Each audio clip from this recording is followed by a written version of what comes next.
Marilah kita berdoa. Damai sejahtera Allah yang melampaui segala akal, itulah yang memelihara hati dan pikiran saudara-saudara di dalam Kristus Yesus Tuhan kita. Amin. Saudara-saudara yang dikasihi Tuhan, firman Tuhan dalam ibadah kita pada saat ini terambil dari surat Rasul Paulus kepada jemaat yang di Efesus, pasal 2 ayat 11 sampai dengan ayat yang ke-22. Demikian firman Tuhan. Karena itu ingatlah bahwa dahulu kamu sebagai orang-orang bukan Yahudi menurut daging, yang disebut orang-orang tak bersunat oleh mereka yang menamakan dirinya sunat, yaitu sunat lahiriah yang dikerjakan oleh tangan manusia. Bahwa waktu itu kamu tanpa Kristus, tidak termasuk kewargaan Israel, dan tidak mendapat bagian dalam ketentuan-ketentuan yang dijanjikan, tanpa pengharapan dan tanpa Allah di dalam dunia. Tetapi sekarang di dalam Kristus Yesus, kamu yang dahulu jauh sudah menjadi dekat oleh darah Kristus. Karena dialah damai sejahtera kita, yang telah mempersatukan kedua pihak yang telah merubuhkan tembok pemisah, yaitu perseteruan. Sebab dengan matinya sebagai manusia, ia telah membatalkan hukum Taurat dengan segala perintah dan ketentuannya, untuk menciptakan keduanya menjadi satu manusia baru di dalam dirinya, dan dengan itu mengadakan damai sejahtera, dan untuk memperdamaikan keduanya di dalam satu tubuh dengan Allah oleh salib, dengan meletakkan perseteruan pada salib itu. Ia datang dan memberitakan damai sejahtera kepada kamu yang jauh, dan damai sejahtera kepada mereka yang dekat. Karena oleh Dia kita kedua pihak dalam satu roh beroleh jalan masuk kepada Bapa. Demikian kamu bukan lagi orang asing dan pendatang, melainkan kawan sewarga dari orang-orang kudus dan anggota-anggota keluarga Allah, yang dibangun di atas dasar para rasul dan para nabi, dengan Kristus Yesus sebagai batu penjuru. Di dalam Dia tumbuh seluruh bangunan rapi tersusun menjadi bait Allah yang kudus di dalam Tuhan. Di dalam Dia kamu juga turut dibangunkan menjadi tempat kediaman Allah di dalam Roh. Demikian firman Tuhan. Saudara-saudara yang dikasihi Tuhan, satu hal yang tidak dapat kita pungkiri, bahwa sejak dahulu ketika manusia pertama, ketika Adam dan Hawa jatuh ke dalam dosa, kecenderungan manusia adalah membentengi dan membenarkan dirinya dari kesalahan, membentengi dirinya dari pelanggaran dan kejahatan, dan cenderung jatuh kepada sikap menghakimi dan melahirkan permusuhan dan perseteruan.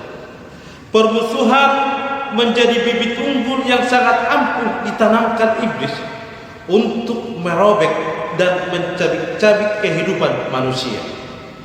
Keluarga kakak beradik yang bersaudara sekalipun menjadi sasaran empuk untuk diporak-porandakan. Kita lihat ketika pembunuhan pertama terjadi, yaitu antara kakak beradik Kain dan Habil, yang terjadi adalah persaudaraan tercabik oleh karena iblis, oleh karena kuasa dosa. Iblis tidak menghendaki persekutuan yang baik sejak manusia ada di dunia ini, dan hubungan manusia dengan Tuhan juga menjadi jauh. Antara manusia pertama dan Tuhan menjadi jauh. Ada tembok pemisah, yaitu dosa. Dan kita lihat juga dalam dunia ini, sejak manusia jatuh oleh karena kuasa iblis, banyak permusuhan. Dan memang itulah yang dibangun oleh iblis, yaitu membangun tembok-tembok permusuhan antara manusia. Kita lihat adanya tembok pemisah yang sering dikumandangkan oleh orang-orang yang tidak bisa menerima perbedaan. Ada yang mengatakan perbedaan antara kulit orang putih dan kulit orang hitam. Adanya negara-negara atau bangsa-bangsa yang maju, yang terus-menerus memisahkan diri dan membuat dirinya untuk digantungkan atau menjadi ketergantungan masyarakat atau bangsa yang masih kehidupannya rendah. Antara anak dan orang tua juga, iblis tidak menginginkan persekutuan yang baik. Bahkan antara gereja dengan gereja juga dicabik-cabik oleh kuasa iblis bagi organisasi atau persekutuan gereja yang mau dicabik. Dan itulah memang yang menjadi pekerjaan iblis. Iblis tidak menghendaki adanya damai sejahtera. Iblis adalah anti damai sejahtera. Tetapi perlu kita ketahui bahwa tembok permusuhan bisa roboh oleh kuasa darah Kristus Yesus, di mana Yesus datang ke dunia ini, mati disalibkan untuk memberikan damai sejahtera kepada manusia. Dan itu hendak dikatakan dalam perikop kita pada hari ini, bahwa kata damai sejahtera terus diulang-ulang dalam kehidupan jemaat di Efesus yang terpisah, yang tercabik oleh karena perbedaan-perbedaan yang ada. Perbedaan antara orang Yahudi yang sudah menjadi percaya Kristen, percaya kepada Kristus Yesus, dengan orang-orang di luar Yahudi yang percaya kepada Yesus Kristus. Walaupun mereka sudah sama-sama percaya kepada Yesus Kristus adalah Tuhan, tetapi masih ada tembok pemisah yang mereka ciptakan, yaitu masalah sunat yang secara lahiriah, yang masih diyakini oleh orang-orang Kristen yang berasal daripada suku Yahudi, yang mengatakan mereka lebih tinggi. Dan memang iblis terus mengadakan pemisahan atau benih perpecahan dalam kehidupan jemaat perdana. Bukan hanya itu saja, bahwa iblis juga sering menanamkan permusuhan dari perbedaan yang ada. Jemaat di Efesus pada waktu itu sudah mulai terjadi yang namanya perpecahan. Adanya perbedaan Kristen Yunani dan Kristen Yahudi, dan adanya perkerasan bahwa hanya Kristen Yahudi lah yang bagi pemahaman Kristen Yahudi yang hanya diselamatkan oleh Tuhan. Tetapi firman Tuhan pada hari ini mengingatkan kita semuanya bahwa darah Kristus, kedatangan Kristus Yesus, kematian Yesus di kayu salib menciptakan perdamaian, merobohkan tembok-tembok pemisah yang ada pada waktu itu. Kematian Tuhan Yesus Kristus di kayu salib sebagai bukti kasih Allah akan dunia ini, di mana aroma Allah, kuasa ilahi yang sungguh-sungguh menerangi dunia ini, hendaknya berkuasa dalam kehidupan orang percaya tanpa membedakan dia berasal daripada Yahudi ataupun dari Yunani, tetapi sudah dipersatukan, sudah didamaikan oleh Yesus Kristus yang datang ke dunia ini. Dia lahir, dia mati di kayu salib dan memberikan damai sejahtera kepada manusia.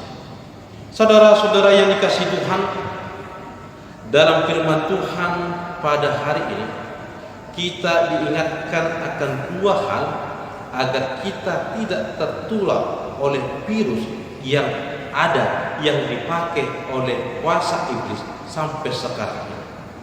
Kita diingatkan oleh firman Tuhan pada hari ini agar virus menganggap diri kita lebih hebat, lebih benar, lebih kudus dari orang lain, agar kita hilangkan dari kehidupan kita. Itulah yang diingatkan oleh Rasul Paulus kepada jemaat yang ada di Efesus, agar menganggap diri hebat, lebih benar, lebih baik dari orang lain itu dihilangkan. dalam kehidupan kita juga sepatutnya itu kita hilangkan. Kalau kita sudah didamaikan oleh Kristus Yesus, berarti kita sama-sama berkenan di hadapan Tuhan. Yang kedua, virus yang harus kita hindari dalam diri kita dan dari kehidupan kita sekarang ini adalah virus merasa superioritas, merasa hebat. Kitalah yang terbaik, hanya kitalah yang diselamatkan. Itu perlu kita hindari dalam kehidupan kita pada saat ini, bahwa kita semua ini sebenarnya adalah dibenarkan oleh Tuhan Yesus Kristus. Kematian Kristus Yesus sebenarnya pada dunia ini, dan bagi siapa yang percaya kepada Dia, Dia dibenarkan, Dia diselamatkan. Tidak ada lagi yang merasa bahwa hanya kamilah yang hanya diselamatkan, seperti pemahaman orang Kristen Yahudi yang ada di jemaat Efesus pada waktu itu. Kalau kita sudah sama-sama percaya kepada Kristus Yesus, berarti kita sama-sama memiliki keselamatan yang daripada Tuhan. Oleh karena itu, firman Tuhan hari ini mengingatkan kita menjauhi dua hal ini. Menganggap diri lebih hebat, menganggap diri lebih baik, itu harus kita hilangkan dari kehidupan kita. Menganggap superioritas. Tetapi kita diingatkan firman Tuhan untuk mengupayakan damai sejahtera Allah.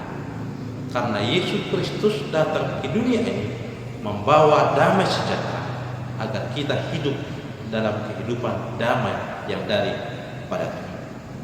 Saudara-saudara yang dikasihi Tuhan, firman Tuhan pada saat ini mengajak kita agar bersungguh-sungguh tanpa mengenal lelah memperkuat persekutuan kita, merajut tali kasih persatuan dan kesatuan di dalam iman dalam diri Kristus Yesus Tuhan kita.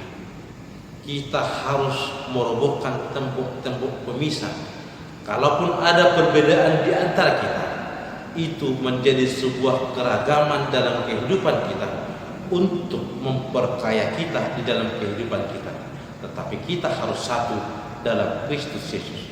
Karena kita ini sebagai orang-orang percaya adalah menerima baptisan satu dalam Allah Bapa, dalam Kristus Yesus dan Roh Kudus. Sehingga tidak ada lagi perasaan lebih hebat, lebih benar dan lebih kudus terhadap sesamanya. Tetapi kita harus mengarahkan kehidupan kita untuk sama-sama datang menghadap Tuhan, karena kita adalah orang-orang yang percaya yang dibenarkan oleh Kristus Yesus. Yang kedua, kita diajak firman Tuhan pada hari ini agar kita menjadi teladan dalam kehidupan kita. Teladan sebagai pembawa damai sejahtera. Teladan memberikan dampak positif dalam persekutuan yang ada di tengah-tengah kehidupan kita. Kita diajak sebagai pembawa damai sejahtera. Di mana kita berada, di mana kita tinggal, kita sebagai orang percaya datang membawa damai sejahtera. Setiap orang Kristen yang mengakui Kristus Yesus adalah Tuhan, berarti mengakui Immanuel, yaitu Allah beserta kita. Kalau Allah beserta kita, berarti damai sejahtera Allah ada di antara kita. Dimanapun kita berada, mari kita hidup dalam damai sejahtera Allah. Amin. Kita berdoa. Terima kasih Allah Bapa atas firman Tuhan yang Tuhan boleh perdengarkan kepada kami, di mana Tuhan mengingatkan kami agar kami hidup dalam damai sejahtera Allah. Kami membuang tembok-tembok pemisah dalam kehidupan kami, tetapi kami hidup dalam damai sejahtera yang daripada Tuhan, karena Tuhan hadir di tengah-tengah kehidupan kami, membawa damai sejahtera dan membawa keselamatan bagi kami. Kalaupun Tuhan kami berbeda, tetapi kami satu dalam baptisan yang sudah kami terima, dalam baptisan dalam nama Allah Bapa, Anak dan Roh Kudus. Kau ingatkan kami Tuhan agar kami menjadi teladan bagi sesama kami. Terima kasih Allah Bapa yang baik. Kami berdoa Tuhan dalam kehidupan kami sekarang ini, di mana pandemi COVID-19 Tuhan masih ada dan makin merajalela Tuhan di tengah-tengah kehidupan kami. Tuhan yang baik, ingatkan kami Tuhan agar kami senantiasa mematuhi protokol kesehatan yang Tuhan tetapkan melalui pemerintah kami. Tuhan ingatkan kami untuk menjaga kesehatan tubuh kami, meningkatkan imun tubuh kami agar kami Tuhan tidak terpapar. Dan kami memohon Tuhan, biarlah Tuhan yang membungkus kami dengan kuat Roh Kudus Tuhan agar kami Tuhan tidak terpapar. Terima kasih Allah Bapa. Kami berdoa Tuhan kepada seluruh jemaat-Mu Tuhan yang mendengarkan firman Tuhan pada saat ini. Biarlah kami semua hidup dalam bimbingan Tuhan. Kami boleh bersuka cita, kami boleh sehat, dan kami boleh Tuhan berkati dalam segala usaha pekerjaan kami. Ya Tuhan yang pengasih, jika ada Tuhan jemaat-Mu yang dalam keadaan sakit, terlebih Tuhan karena COVID-19 ini, biarlah Tuhan yang menguatkan mereka dan memberikan kesembuhan. Kalau ada Tuhan yang lagi berduka, biarlah Tuhan yang menguatkan dan menghiburkan keluarga yang ditinggalkan karena sakit penyakit COVID-19 yang sudah merenggut nyawa saudara kami. Tuhan yang baik, hiburkan kami dengan roh Tuhan, sehingga kami boleh kuat dan terus berpengharapan kepada Tuhan. Terima kasih Allah Bapa. Dalam Kristus Yesus kami telah berdoa dan